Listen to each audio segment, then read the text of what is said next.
মা বাবার খেদমত করার কারণে আল্লাহ নবী দুনিয়া থেকে বিদায় হয়ে যাওয়ার সময় উমর রে বইলা গেলেন, উমর রে, আমার এই জুব্বাটা, আমার এক পাগল আছে, আমার এক বড় আশিক আছে, আমার সাথে দেখা করার বড় ইচ্ছা ছিল, কিন্তু তার পুরা মা বাবার কারণে আমি তারে পারমিশন দিই না। আমার এই পাগল রে, আমার এই পবিত্র জুব্বাটা আমি বিশ্ব নবীর পক্ষ থেকে ওয়াসাল কুরুনিরে হাদিয়া দিও, আর তোমরা তার কাছ থেকে আমার উম্মতের জন্য দোয়া নিয়ে যাইও। তাহলে বোঝা গেল মা বাবার খেদমত এত বেশি জরুরি, রাসূলের জিয়ারতের চাইতেও বুড়া মা বাবার খেদমত আরো বেশি জরুরি, ঠিক না বেশি? এই জন্য আমার ভাইরা, আমি আপনাদের কাছে দেখবো আজকে কার মা বাবার জন্য মহব্বত আছে।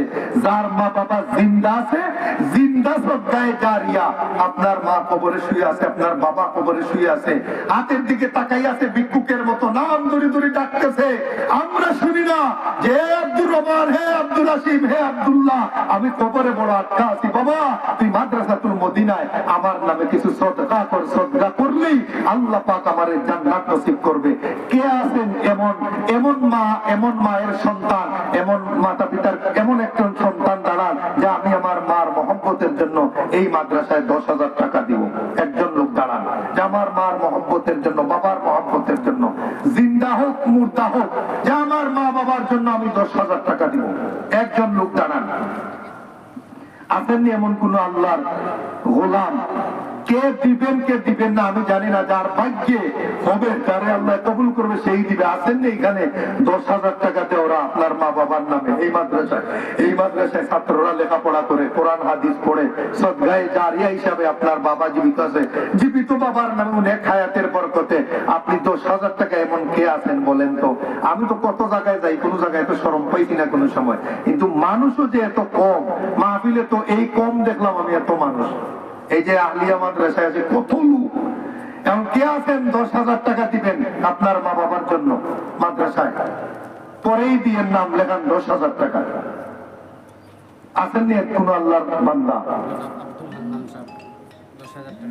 নারে তাকবীর! না, আমার মনটা একবার খারাপ হয়ে গেছে। আপনারা পয়সাও দিবেন না, নারায়াও দিবেন না। নারায়া দিলে তো পয়সা তো জান্নাত দিয়ে দিলাম। আল্লাহ হান্নান ভাই 10,000 টাকা দিছে। আল্লাহ এই সিফতি নামের বরকতে তার হায়াতের মধ্যে বরকত দাও, তার মালের মধ্যে বরকত দাও, তার জানের মধ্যে বরকত দাও। জিন্দা মুদ্দারে তুমি মাফ করো, দুনিয়াতে তুমি ইজ্জতি জিন্দেগি, আখিরাতে তুমি জান্নাতি জিন্দেগি নসিব করিও। আরেকজন বলেন 10,000 টাকা মায়ের নামে, বাবার নামে।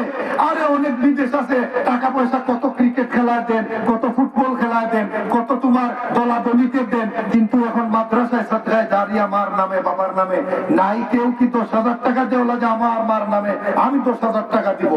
5 দিন পরে দেন, 10 দিন পরে দেন, নাম লেখান। আপনার মা কবরে কাঁদতেছে, আপনার বাবা কবরে কাঁদতেছে। আর এমন এক বরকতের মাস, আল্লাহু আকবার, শাবান মাস 170, এই বরকতের মাসে 10,000 টাকা। আরেকজন লোক বলেন কে দিবেন 10,000 টাকা? একজন লোক বলেন। মা বোনেরাও মাইকের আওয়াজ শুনতেছেন, আপনারাও দিতে পারেন। দেখা গেছে রাসূলের ইতিহাসে মেয়েরা আরো বেশি দান করেছে। আমি গত কিস্তি কুলাউড়ে একটা মাহফিলে ছিলাম, এক মহিলা 1 লাখ টাকা দিয়ে দিছে।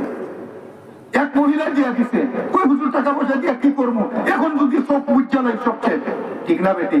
সব বুঝা নাইলে বাড়ি পড়িয়া রইব, গাড়ি পড়িয়া রইব, দোকান পড়িয়া রইব, খেত পড়িয়া রইব, আর ফুলায় রইব। তাড়াতাড়ি বাবারে দাফন করো, তাড়াতাড়ি দাফন করো। ফুলারা মায়ের করবো সম্পদ দেয়া, কাল লাগিয়া রাখিয়া যাইতেন। এই সদকায়ে জারিয়া মাদ্রাসাতুল মদিনার মধ্যে কুটি রাইখা যান, যে ফুলার ভিতরে তো বহুত খাওয়াইলাম, মেয়েদেরকে বহুত খাওয়াইলাম, এই মাদ্রাসায় একটা কুটি দিয়া যান, যে অন্তত পক্ষে রে বাবা আমার কবরের একটা কুটি আমি দিয়া যাই। আমরা মাদ্রাসার বিকালের কাজ করাই, একটা কুটি 5,000 করি, 5,500 করি, 5,500। মাশাআল্লাহ, সহজ হইয়া গেছে। আস্তে আস্তে দিবেন। মাদ্রাসার কুটি হইব কুটি।